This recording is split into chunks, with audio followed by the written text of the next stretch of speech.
But seeing you guys out there is giving me the hope that hopefully we are going to be able to stop continuously doing things that we are not proud of. Greed has driven our country off the cliff.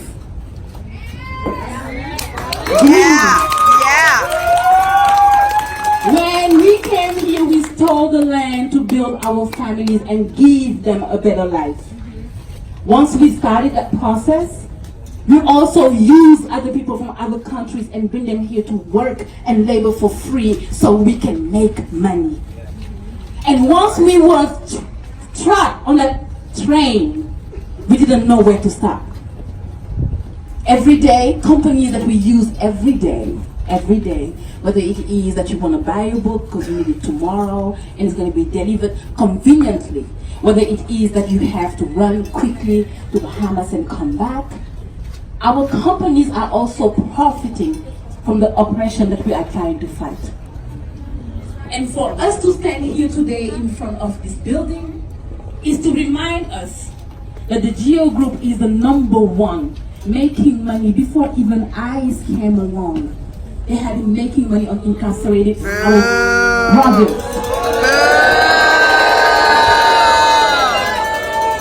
African American communities know about it because the prison to pipeline have led them to fill the room and the spaces. Now they're like, oh, there is a new group that we can make money off. And that new group is immigrants. Whether they are mothers, whether they are children, whether they are elderly, whether they spend 21 years in this country, it doesn't matter. You can still make a dime. All what we have to do is give them a room.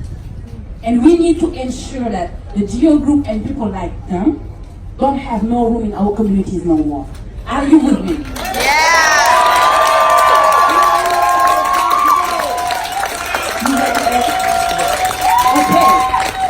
Our first speaker today is a son of a Holocaust survivor. And he's gonna ground us in what it is to be a son of a Holocaust survivor. So please give a hand to Ed Rudderman.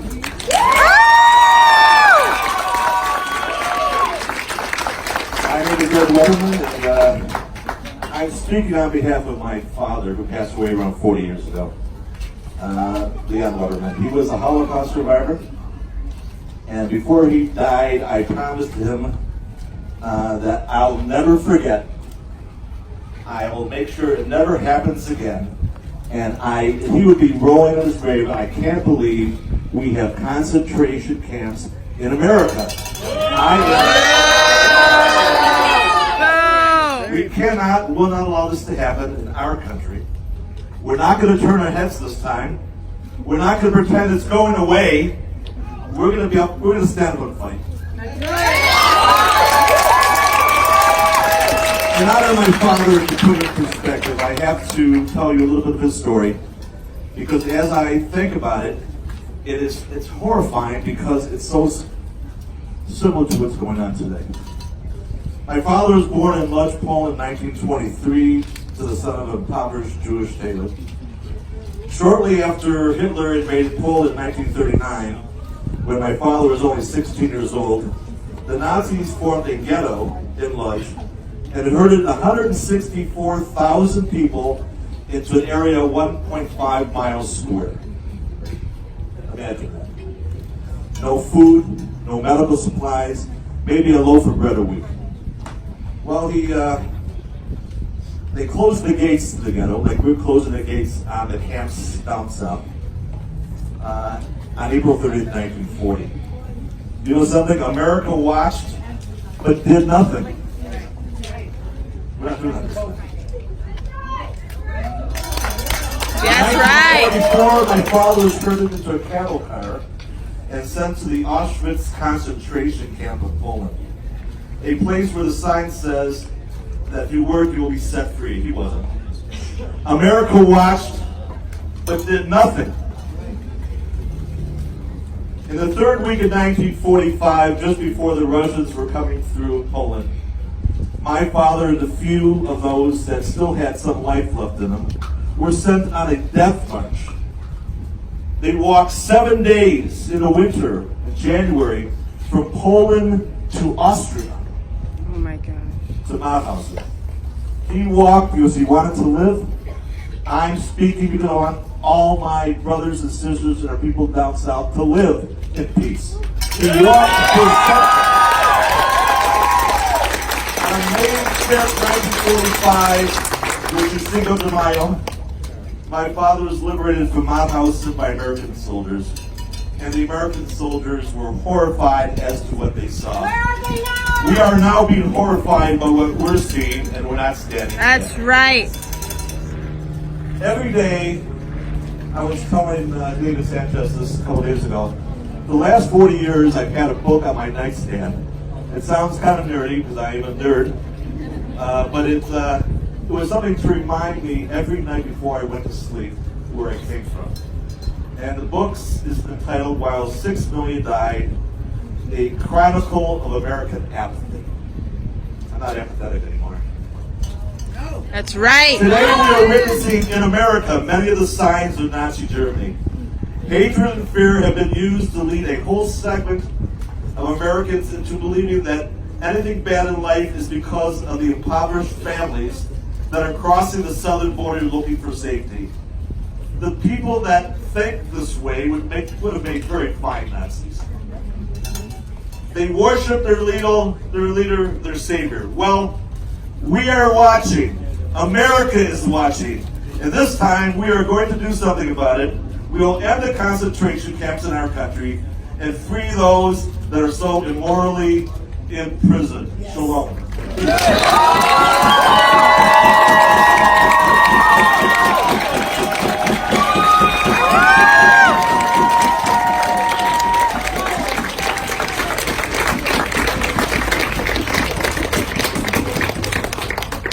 You know how traumatizing does it have to be to sit here and remember when your parents was caged? But America today have allowed us to re-traumatize our folks. We're sitting here in the land of Anishinaabe people. We're sitting here at the cross border where the Underground Railroad finished and folks went to Canada. That's not history though. That's not history. What's going on now? In our communities right now, people are leaving Detroit. Yes. They're having folks drive them from one state to another, from another state to another. And when they make it at La Colle, they walk. They go to New York, and they walk from the border. Yeah. They leave children, Yep. sometimes they leave a wife that is pregnant, or they take their 4-year-old. Last summer, my niece Astu lost all her family.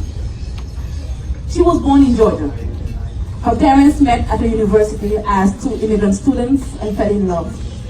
Then they heard in Michigan is a nice place to live. When you come here, you can make a living.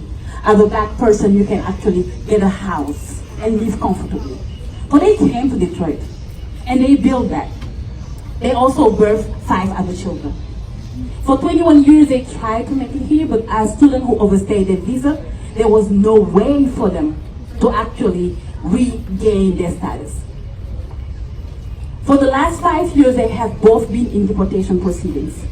Mom and dad checking at different times of the day, of the month. And the children trying to remember, is it Monday that daddy goes, or is it Wednesday that daddy goes? Then ICE ramped up its operations, and magically, they are all both missing every Wednesday. Before, it was once a month. Then it goes to actually, right, every 3 weeks. Then it hits every 2 weeks. Then when it hits every week, they made the decision to leave. I was like, no, you can't go. They're like, we have to save somebody. So they left. They picked up their things, put it in 2 luggages. 21 years of life. Why are you taking 2 luggages? Because we have to cross the border. They packed their children, 13, 8, and twins who were 6. A friend of ours drove them to the border, and they crossed. They left here their daughter. This year was her last year of high school. She graduated by herself in Detroit without her parents. Her parents are now one of those numbers of other parents that are leaving our city and running to Canada to seek asylum. Yeah. Because they don't believe that they can stay in the greatest country in the world, the country that aggregates all the wealth in the world, the country that can export itself and say to folks, hey, come here if you want to build yourself and pull yourself by your bootstraps. Immigrants here and do only that. They come here and do only that, but the country say also, oh no, you don't belong, you can't stay. And this is what is happening every day in our community. Yeah. We don't need to be in the southern border to feel the wrath. All what you have to do is walk through Southwest Detroit. All what you have to do is walk through west side of Detroit. And you will see the communities who have hold of this city looking like shades, running furthermore into the winds to hide. When our president, whether we like him or not, he is the president of the United States right now, so he is our president. When he decided to run for office, he is y'all. When we export America today, you Google it, the president is Donald Trump. But whether we like it or not, he is the president of this country. And we have to own that. Yeah. We gotta own that because we let that happen. Yes. Let us be honest. When he started calling people rapists, then I thought he's just doing man talk. The same way he said that he can grab some ladies by the pussy, it was only men talk. That's not us here today. Yeah. He said, when I become president, I am going to ban Muslims from coming to the USA. We are like, oh, he's just talking. The first thing he did was ban Muslims from the USA. Yeah. And he banned them just because they were Muslim. Nothing else but that. It's not about terrorism. Because we see terrorism in our cities every day. And they're not being banned. Yeah. Our children are being killed by gun violence every day. And we didn't even take the time to ban guns. So let us be honest with each other.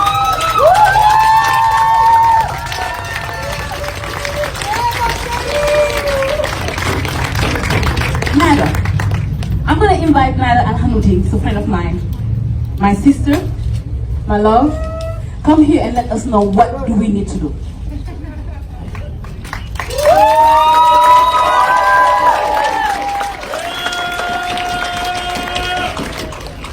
Good evening. My name is Nada Hanuti and I'm the director of Engage Michigan. At Engage, our mission is to engage and empower the Muslim and minority communities. We are here today to stand in solidarity with all of our immigrant sisters and brothers, and especially our children who are suffering in these inhumane concentration camps. From the Muslim ban to the concentration camps, this administration continues to violate our basic human rights. Families have been kept apart and lives have been put on hold. We will no longer suffer and we will not submit to this administration's bigoted policies. We are determined to keep fighting with our community to repeal the ban, shut down the camps, and defend against unconstitutional actions made by this administration against immigrants.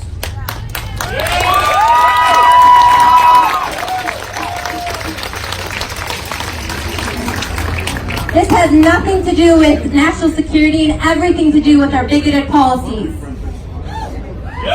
Sisters and brothers, 7 children have died in the hands of ICE under the watch of the president.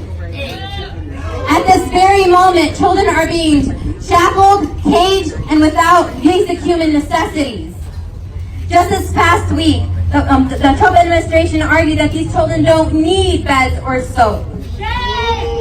Well, we're here to tell Donald Trump that we don't need a president who spreads fear and hate. We don't need a president that promotes white supremacy.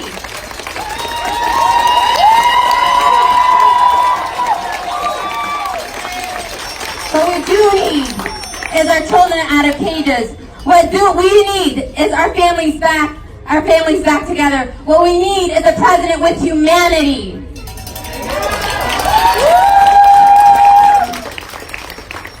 Sisters and brothers, what we need is for you all to mobilize your communities and to get him out of office in 2020.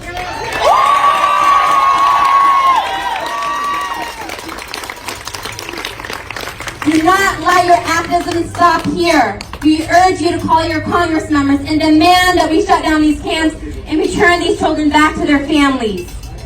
On behalf of the Unengaged, we welcome those who seek refuge, and we will fight for those who are separated from their families, because we truly believe that asylum is a human right, and separating families is a crime against humanity.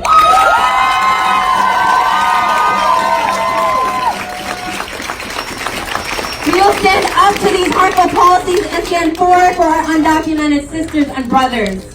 With your help, we will shut down these camps. We will repeal the ban and defend any unconstitutional actions by this administration against all immigrants. Thank you.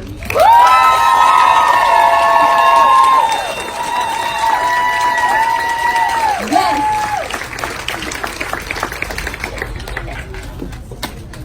I have the pleasure to introduce our next guest, because our next guest actually is a commander of the American GI Forum. If we remember, after World War I, World War II, the American GI Forum was an all-Latino community organization that actually, after they fought the war, they came and served the community. But we sat here and remember that our president said that they were what? Rapists, and that they didn't need to come to the country. Forgetting that that community have always been involved in our country, that the border crossed over them. They did not cross the border. That's the right. border crossed over them. Right? So that we took more land when we were able to take more land, and then we say, oh, you're not from here, you gotta go home. Where are they gonna go? They are in the land of their ancestors. That's right. Sarah. Yes, the same thing. The same thing that we continue to perpetuate today. Because yes, like she reminded us, indigenous people are still in camp today. Yes. They are. Right? Yes. Sarah Ramirez, please come.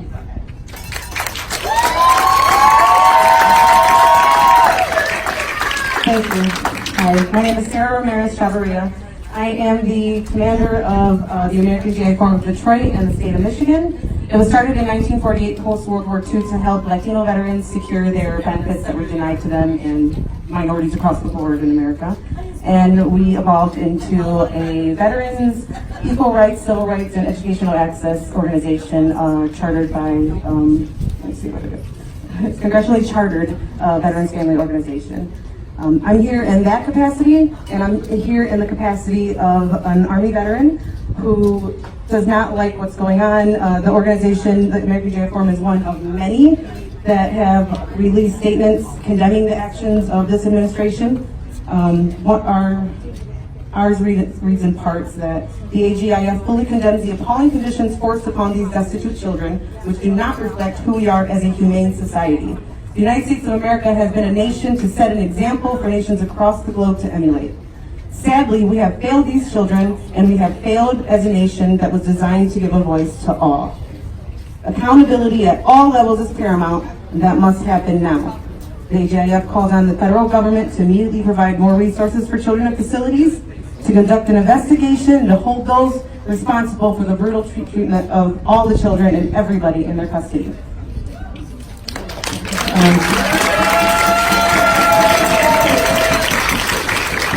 Veterans and service members took an oath to defend the Constitution from enemies, foreign and domestic. And everybody on this soil is subject to the Constitution, the rights and the responsibilities therein. And to treat people like this is against everything I and other veterans stood for. We did not serve to deploy to the border to see people in need as enemy combatants. And we did not serve to deny constitutional rights to those who are on our soil. We serve to ensure that we help maintain a country where everyone can have life, liberty, and the pursuit of happiness.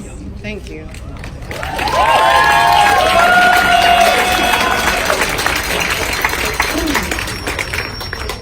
So, bottom line is that we just want the camps to close, families to be reunited across the board, including deported veterans, and Yes. families are taken apart, Jose Garcia in particular in this neighborhood, and others like him, and to help make a pathway to citizenship for everyone and integrate everyone into our society, because we know that this nation was built on immigrants and people who Yes. came here, built, produced, and created everything. Yeah. Everything here was built by someone else. Yes. Although I'm Texas, Homer, going back, so indigenous. But Thank we you. all played our part. That's So, right. Thank you.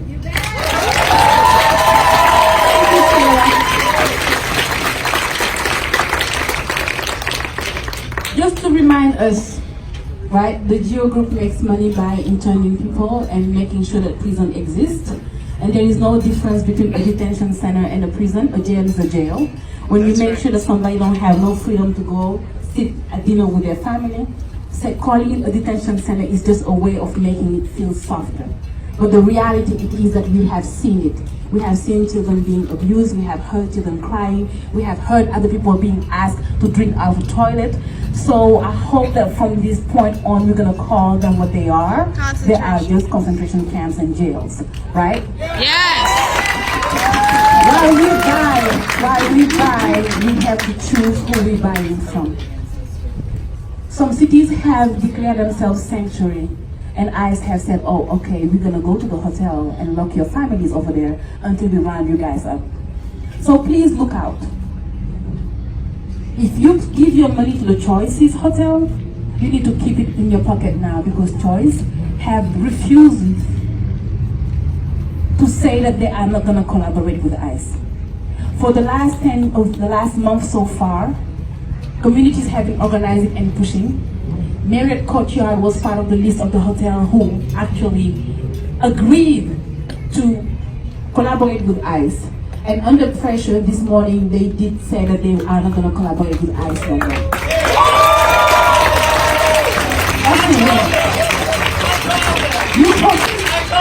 You told them. Yes. And also, Choice, Econolodge, and so many others. Planes, United Airlines helped deport Papa Doumbouya. I was at the airport. So we have to look. Shame.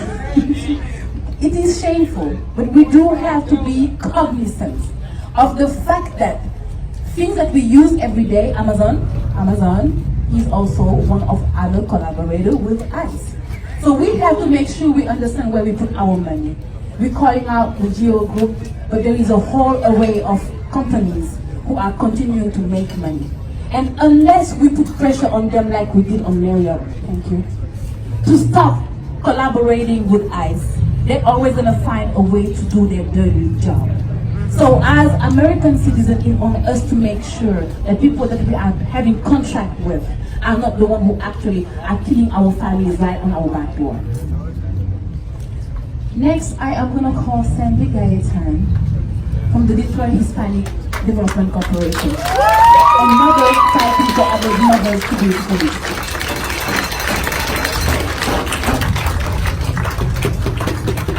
I am so happy to see all of you here. My name is Sandy Gaetan. I am speaking to all of you as a mother, and I am getting ready to give birth as I speak to you today.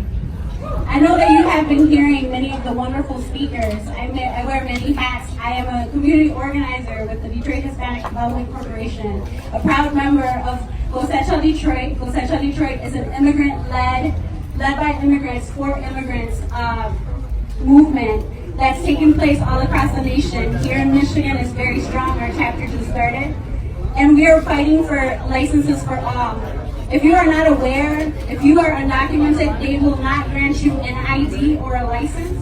You do not have the right to have one in their eyes, and therefore it's a tool to feed the detention centers here in Michigan. A lot of people have been speaking to you today, and I chose to speak to all of you from my heart.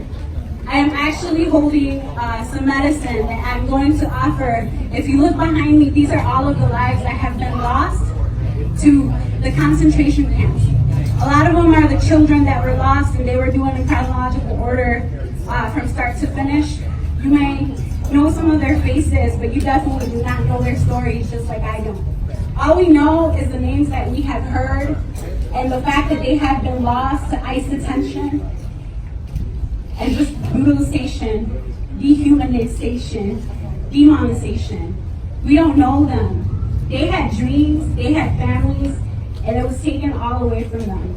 The children did not choose this, yet they are pawns in this process. I want to acknowledge the land that we're standing on. As Sadie had said, this is the Anishinaabe land, and this is medicine. In my culture, we honor our ancestors. All of these kids here and all of these people that died are indigenous people. The indigenous people of North, South, and Central America are the ones that are incarcerated. Don't let them make you forget that. They will try to make you forget that the ancestors that have been here for years and years and years before anyone else was here, they're calling them immigrants. They're telling them that they shouldn't be here. They slapped borders on their lands and called it theirs. And it's okay, we've moved on. We are all here together in unity and peace, and that's what I want to focus on. We all know what we have and what we don't like. I want you all to help us envision what we do like. Together, today, in unity, all across the world, Legs for Liberty is bringing us together. I dreamed of a day like this. I cried and wept when I saw their stories, each and every one of them. Jasmine Juarez is the mother of Marie Juarez. Marie is a toddler who died in 2018 in Dilley, Texas, at the South Residential Family Center after being detained. She died of a respiratory infection. Claudia Patricia Gomez Gonzalez died in May 23rd, 2018, shot in the head by a CBP officer. Darlene Cristabel Cordova Valle. She passed away on 9/29/2018, and we didn't find out about it until 8 months later because they discharged her from detention. They could have done that way before, but no, they waited until she was ready to die to let her go. Instead of letting her go and setting her free to her family, they held on to her last breath and then held that from you. You should be ashamed and upset. Roxana Hernandez Rodriguez, she passed away in detention as well. A lot of the immigrants that died because of the fact that they were placed in inhumane conditions, denied medical care. Do you know how many pregnant women have lost their children, have delivered stillborns? Because of the fact that they are being denied, they're literally bleeding their lives away. They're losing their kids, and those are not even lives that are being counted or that you're hearing about, yet they're still lost. Jacqueline Ame Rosemary Calmaquin. She passed away on the 8th of December in 2018 after being held in detention. She was held with her father, and she passed away because they didn't provide the medical care that she needed right away. Because when she made her way in, she succumbed to the environment that she was exposed to. They could have provided medical care, but they didn't. Felipe Gomez Alonso, he passed away on Christmas Eve. Think about that. Christmas Eve should be a night where it's like, oh my God, I'm with my family. No, he died by himself in detention in a processing center in CBP in Texas. Unacceptable. Shame! Juan de Leon Gutierrez, he was 16 years old and the same thing. He was put in Casa Padre, got ill and passed away. 16 years old. Shame! Wilmer Josue Ramirez Vasquez passed away on May 14, 2019, 2 years old. Same condition. Not provided the proper medical care, passed away. 2 years old. Shame! Carlos Gregorio Hernandez Vasquez, May 20th in 2019. He also was apprehended, 16 years old, passed away in detention. Shame! Joanna Medina Leon, on June 2019, she was actually a nurse. She knew what she needed, and they failed to provide that for her. They failed to provide her with water and the medical attention that she required. She succumbed to chest pain in June of 2019 after all of these people died horrible deaths. I want you to know that. They knew that they needed medical care, and they were denied the medical care that they needed, and they died painful, agonizing deaths by themselves in isolation in detention centers, where they call them ice boxes. The processing centers that we're talking about are kept at 55 degrees the whole time around. That's not right. They Shame. keep the children in that. No. The last story, I don't know if you saw it, but I know I did, and I keep trying to run away from the picture. It is the father, Oscar Alberto Martinez Ramirez. He had his toddler tucked in his shirt. You seen that picture? Yeah. Oscar Alberto Martinez Ramirez and his daughter, Angie Valeria Martinez Ramirez. They drowned. And the mother watched it, the whole thing. She experienced that, and she will never forget that, and God knows where she's at. Is she in detention? Did they allow her to leave? Is she allowed to tell her story? Jasmine Juarez was just on TV. If you haven't seen her, look up her story. She's gonna tell you what it was like to be in a detention center in Dilley, Texas.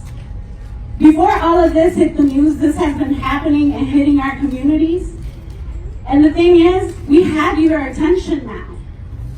Today, I want to use your energy so that we can send it to them and their families. We're here. We want to send all of your love and everyone who is gathered today around the world to show them that we love them, that we care for them. When we light our candle today, I want all of you to think of these families.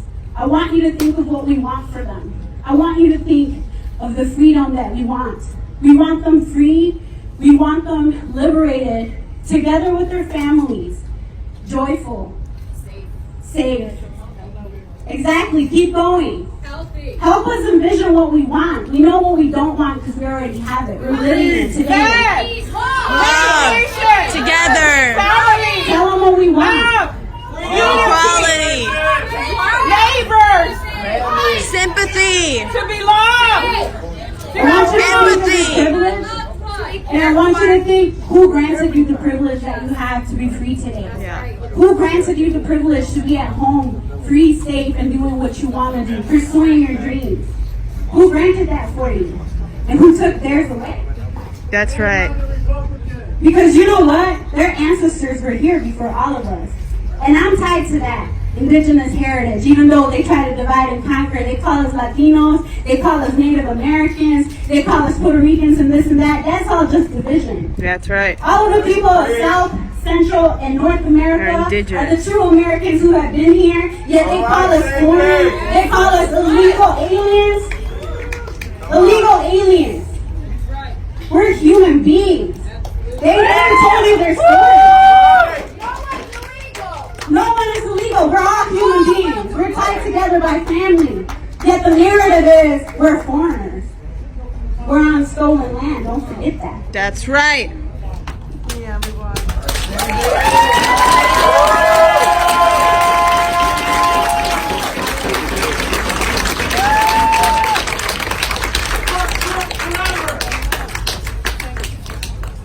As we stand here, I need us also to remember that what we are seeing today is not unique to us.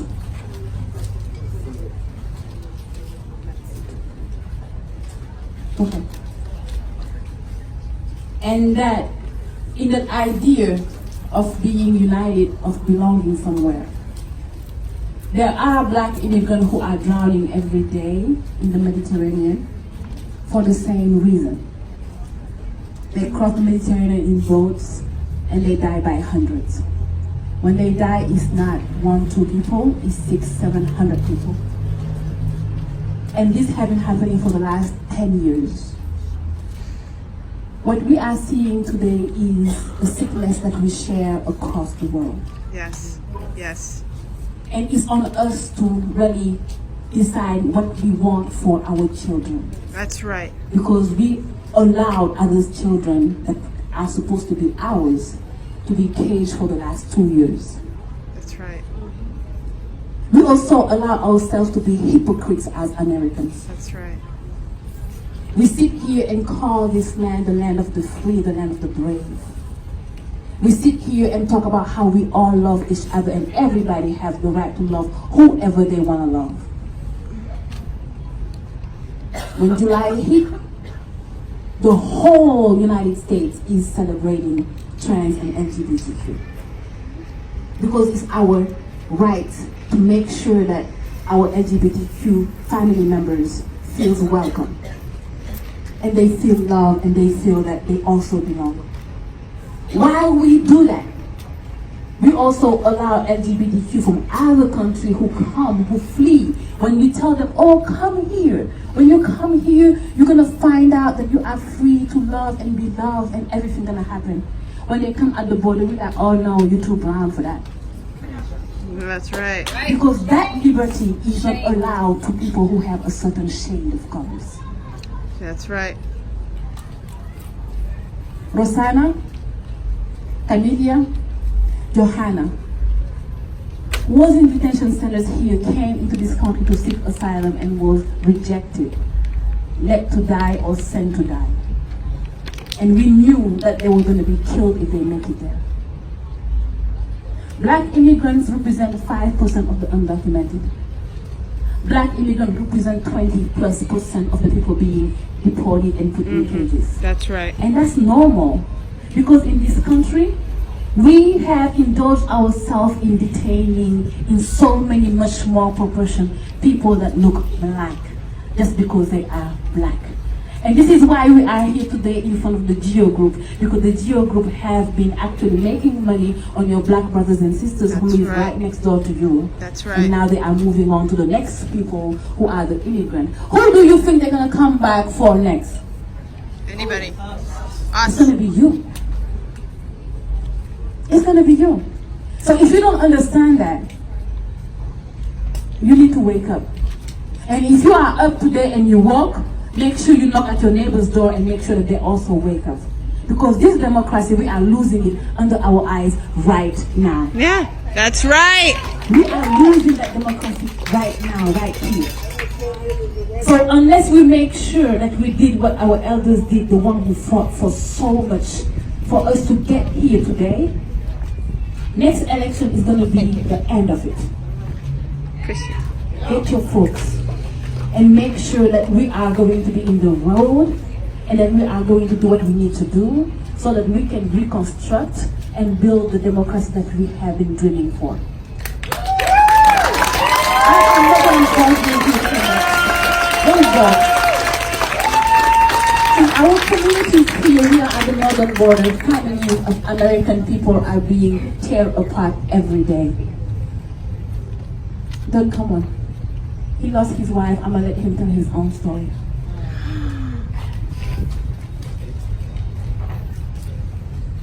That's a hard act to follow, all these folks. Ted, I had no idea about your father and your experience. Sorry. It's a hard act to follow, all these amazing stories, and seeing you guys out here does a person's heart good, but it's not enough. Because all the people here understand what's going on. We need all the people not here to wake up and see what's happening. That's right. That's right.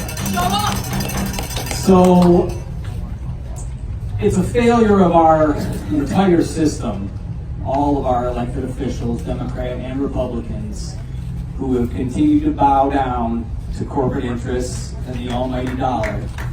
That's why we're here right now. Groups like GEO make billions off prisons. There's no money to be made in human rights protection, so that's why we don't have that. I usually try to come up with something good to talk about, but I'll just share my personal experience. This isn't just going on at the borders, it's going on right next door. October 2nd, 2017, after 2 weeks of surveillance and stalking, ICE waited for my kids to go to school and for me to be at work before they stole my wife.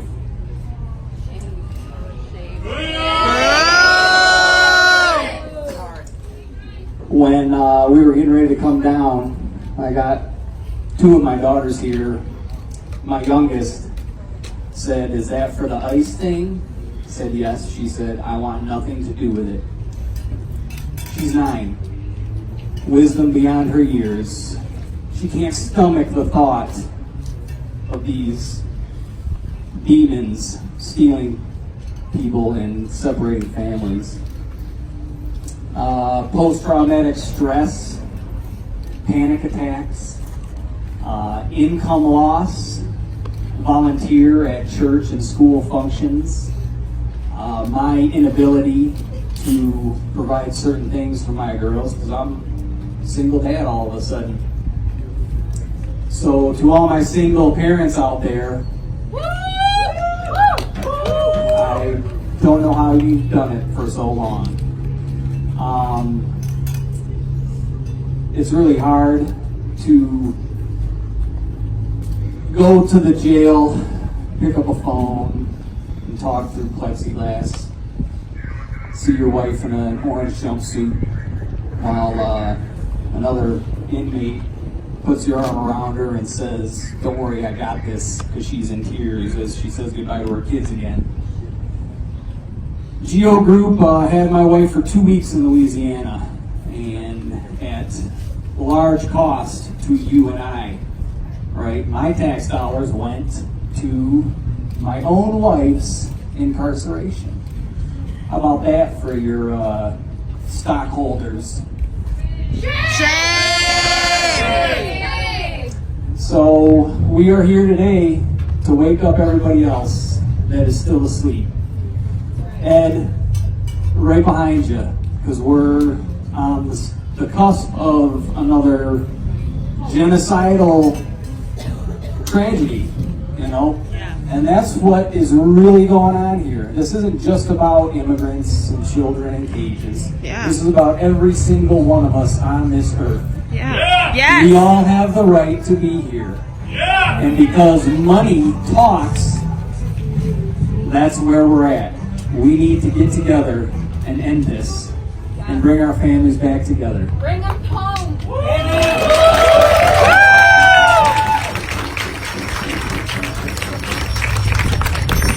That's the part that we sometimes forget. Because we look at the color of the folk that we call, that we say, hey, go back home. You don't belong. I hope Trump deports you behind. What we forget is that the people who pay the most, the price, the highest price of this are American children. American children who go to our schools, who go to our parks, who just try to have a regular life. They did not choose. They were born out of the love of their parents, and that's it. But we just don't care. So when we talk about how we care about communities, we are lying. Because if we cared about our communities, if we cared about our families, we would remember that these children who was fathered here by foreign people are American. Yeah. So what are we doing? In our communities, they are the only ones who pay the price and who pay the highest price. And the same way we don't listen to the children from Pac-Man who's like, hey, get us gun sense, do something, get us gun reform. We're tired of dying in the mall, we're tired of dying in our schools. The same way we have a total deaf ear of the thousands of American children who lost their parents to deportation. I am very excited. My next speaker, this is the future mayor of Detroit, y'all. This is the future mayor of Detroit. The last time I saw her, she told me not only she belonged, but she loved this city so much that all what she's looking out is for the time that she's going to become the mayor of Detroit. So I need you guys to listen to the generation that is going to live with the consequences of our cowardness. Because everything that we have not stand up for, whether it is climate change, whether it is anything that has sense, they are going to be the one picking up for us and trying to fix it. You ready? Make it happen. Please give applause to Alondra Alvarez and 48048. My name is Alondra Alvarez. Before I start this off, I want to apologize if I get a little emotional. But I feel like I shouldn't have to apologize because this is actually something that makes us all very emotional.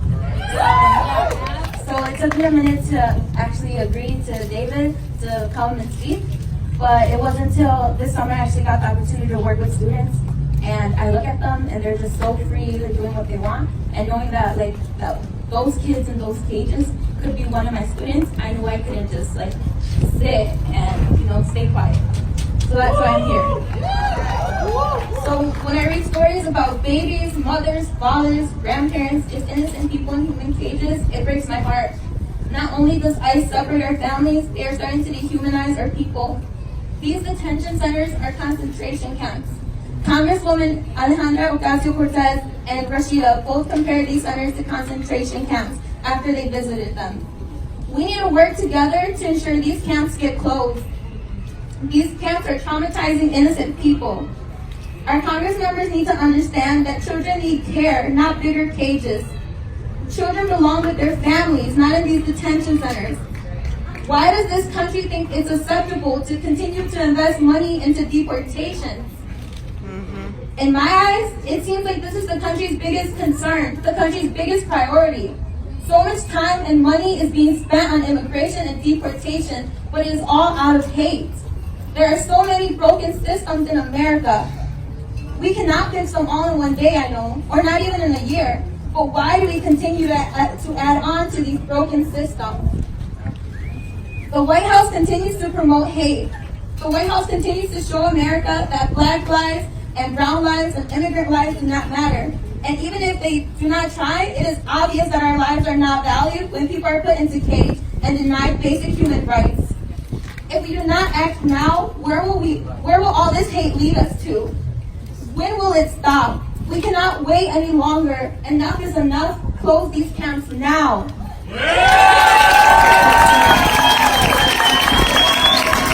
Give her another round of applause. Give her another round of applause. For the movement to live, for the movement to survive, we need to make sure there is space for the youngest. I can hear you. Close the camps. Close the camps. Close the camps. Close the camps. Close the camps. Close the camps. Close the camps. Close the camps. What democracy looks like. Show me what democracy looks like. This is what democracy looks like. Show me what democracy looks like. This is what democracy looks like. What we doing for 2020? Protest. What we doing for 2020? Protest. What we doing for 2020? Protest. What we doing for 2020? Protest. We have 6 months, y'all. Mentally. Give us next steps. So Donald Trump has concentration camps at the border. The question remains, what are you going to do about it? All of us here today are angry about the Muslim ban, about the concentration camps, police violence, the list goes on and on. But anger and being overwhelmed is not what fuels movements alone. No, movements are fueled by a love for people and place. And the reason that I say this is because we can't just stand up when we're angry. We need to stand up every day because these things happen every day. And in order to create a society where concentration camps don't exist, where police violence doesn't exist, where poor people do not have to go through what they do just to live their lives, we need to re-envision and re-inspire what it means to stand up. Not just in this moment, in every moment. So here are a few things we can do today to take the energy forward from here and keep it going. If you want to support the work of Abisa, I got the PayPal link. It is theafricanaffairs@gmail.com. Know Your Rights presentations are important to protecting our communities from being deported because it informs them how to protect themselves. Stand with Rapid Response Detroit as they go canvassing and flyering in the community, passing out vital Know Your Rights information. You can do this Monday, July 15th at 6 p.m. They do it at Clark Park, which is in Southwest Detroit over here. You can meet at the corner of Verner and Clark Street. No detention centers in Michigan is preventing more detention centers being built. And we shut down a detention center near Lansing earlier this year, and we're going to keep the work going. The reason we shut down that detention center was because Governor Whitmer said there was no way we could guarantee that children and families from the camps we're not going to be put in that detention center. But that does not need to be the reason alone to shut down detention centers. We should shut down detention centers so GEO groups and other groups like this aren't making more money off of the oppression of our communities. That's right. You can join these meetings. They happen every month. The next one is going to be Saturday, July 13th. So tomorrow. Never mind. Ask David Sanchez, David at MI United. Oh, it is tomorrow. Sorry. I came from Egypt yesterday. I'm not really sure where we are. So yes, tomorrow, July 13th at 2 p.m. The location is going to be at 201 West Miller Road, Lansing, Michigan, 48911. Or check out their Facebook page at No Detention Michigan. No detention. No Detention MI. The next one is Michigan Support and Circle and WeGP, Kids for Kids lemonade stands, running July 12th through 14th. They're raising funds and awareness for immigrant families together. This occurs at 61 Grosse Pointe Boulevard, Grosse Pointe Farms, Michigan. And you can donate to the Immigrant Bail Fund at the bit.ly link. So it's bit.ly/2NPMN3N. Refuse Fascism, another org that partnered with us today. Fascism cannot be stopped by relying on Democrats, politicians, elections, or routinized protests. Only the people can drive it from power. Be in the streets outside the Democratic presidential debate. And you can also watch Refuse Fascism Detroit for more information. Occupy ICE Detroit is stopping deportations through shutting down ICE facilities using non-violent direct action. You can get training for direct action this Monday, July 22nd at 6:30 p.m. To find out more information, email Occupy Detroit, which is occupydetroit@gmail.com. Last one. Michigan United is running listening sessions or listening session trainings for the presidential candidate forum that we're going to hold here in Michigan. This is an opportunity for us to hold presidential candidates accountable and speak to them before they even get to that point in the elections. A lot of times the power and the ability that we have to reason with elected or candidates ends on election day. This is our chance to talk with them now and hold them accountable even afterwards. This will occur at Methodist Church, 15888 Archdale, Detroit. And I'm sorry, that's St. Timothy United Methodist Church. Thursday, July 18th from 11 a.m. to 12:30 p.m. And the last one is there will be an Immigrant Rights Justice Assembly Saturday, August 17th at 10 a.m. to 12 p.m. at Michigan United, which is located at 4405 Wesson Street, Detroit. Thank you for listening to that list. If you didn't catch everything, find the blue sheets, and I really encourage you all to not stop here. This is the sexy part of resistance, coming to protest. But this is not where it should stop. I'm going to pass it back now to Sadie to continue as we do the vigil. And please remember that today we are not just talking about the people in the concentration camps in the South, but a lot of us here today face these things continuously. Thank you, Natalie. Give her a round of applause. And like Natalie said, we have to harvest and harness the energy. And all these local organizations, my local organization, One Michigan, Abisa, Michigan United, and all the other organizations that exist, the HDC, that are here locally, are always in need of volunteers. They're always in need of somebody who can help put a fundraiser up. They're always in need of somebody who can do research, somebody who can do techie things, who can send 1,000 emails. So there is so many other ways that you can be involved, and that if you give a little of your time, it can take us to where we want.